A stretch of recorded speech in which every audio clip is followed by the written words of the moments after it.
Hi guys, remember we met Corduroy with Miss Carmen? Today we're going to read A Pocket for Corduroy.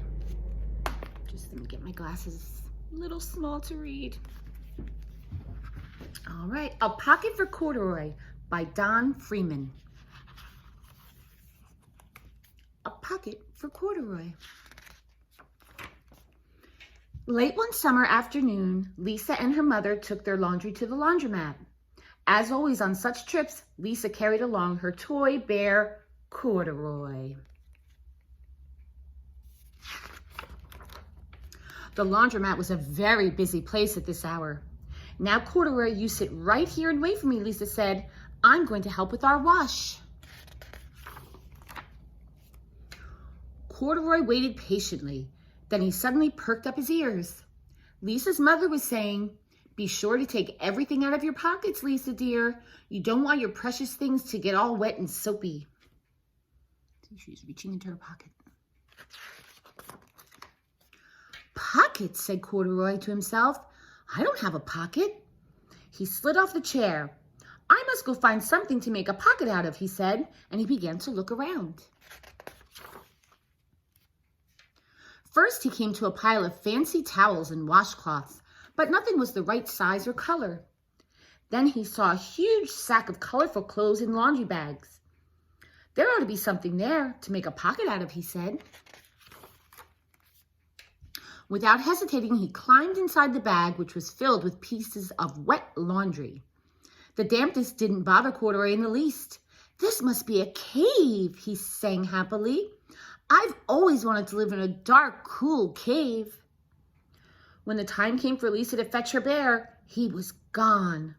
"Oh, Mommy," she exclaimed, "Corduroy isn't here where I left him." "I'm sorry, honey," said her mother, "but the laundromat will be closing soon, and we must be getting home." Lisa was reluctant to leave without Corduroy, but her mother insisted. "You can come back tomorrow," she said. "I'm sure he will still be here." As they left, a young man wearing an artist's beret, that's a hat, was taking his wet laundry out of a bag, the very bag Corduroy had discovered. Before he knew it, Corduroy was being tossed together with all the sheets, shirts, shorts, and slacks. Slacks are another word for pants. Inside the dryer. But just as the artist was shutting the glass door, Corduroy tumbled out onto the floor. "How in thunder did that bear ever get mixed up with all of my things?" the artist wondered. Poor Corduroy was damp all over. "The least I can do for him is give his overalls a good drying," said the man thoughtfully. He unbuttoned Corduroy's shoulder straps and put his overalls into the dryer. Corduroy grew dizzy as he watched the clothes spinning around, but the artist became inspired. "This would make a wonderful painting," he said, as he took his sketch pad out of his pocket and began drawing the swirling clothes. "I can hardly wait to get back to my studio." Finally, the dryer stopped whirling, and the man gathered up all the clothes. Then he helped Corduroy put on his warm, dry overalls. All at once, the manager of the laundromat called, "Closing time! Everybody out!" Corduroy was gently placed on top of a washing machine. "I wonder who that bear belongs to," said the artist as he was leaving. "Seems to me he should have his name someplace. He's too fine a fellow to be lost." As soon as the lights were off, Corduroy began his search again. He was surprised to see something white glowing in the dark. "Maybe it's snow," he said excitedly. "I've always wanted to play in the snow." Is that snow? No. Do you have any idea what that might be? Let's wait and see.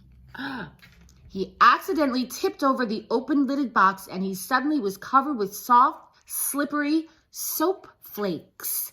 So these are flakes to use to clean all your clothes. You put those into the washing machine with the water, and they turn into soapy soap. Gradually, Corduroy began to slip and slide. "Oh, what fun!" he said with a smile. "I've always wanted to ski down a mountainside." He landed paws first in an empty laundry basket. "This must be a cage," he said, peeking through the bars. I've never wanted to live inside a cage like a bear in the zoo. But by now, Corduroy felt drowsy, and he nodded off to sleep. The next morning, when the manager came to open the door of the laundromat, there was Lisa waiting. I left something here yesterday, she explained. May I look around? Certainly, said the manager. My customers are always leaving things. Lisa was searching under the chairs and in back of the washing machine when she heard the manager call to her. Is this what you're looking for, senorita? Yes, yes, he's my best friend, shouted Lisa as she came running. She reached in and picked Corduroy out of the basket. So this is where you were, you little rascal, she said. It's time I took you home. Lisa thanked the manager and ran out the door and down the street, holding Corduroy tightly in her arms. I thought I told you to wait for me, she said. Why did you wander away? I went looking for a pocket, Corduroy said. Oh, Corduroy, why didn't you tell me you wanted a pocket? Asked Lisa, giving him an affectionate squeeze.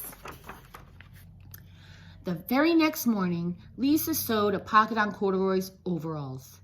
And here is a card I've made with your name on it for you to keep tucked inside, she said.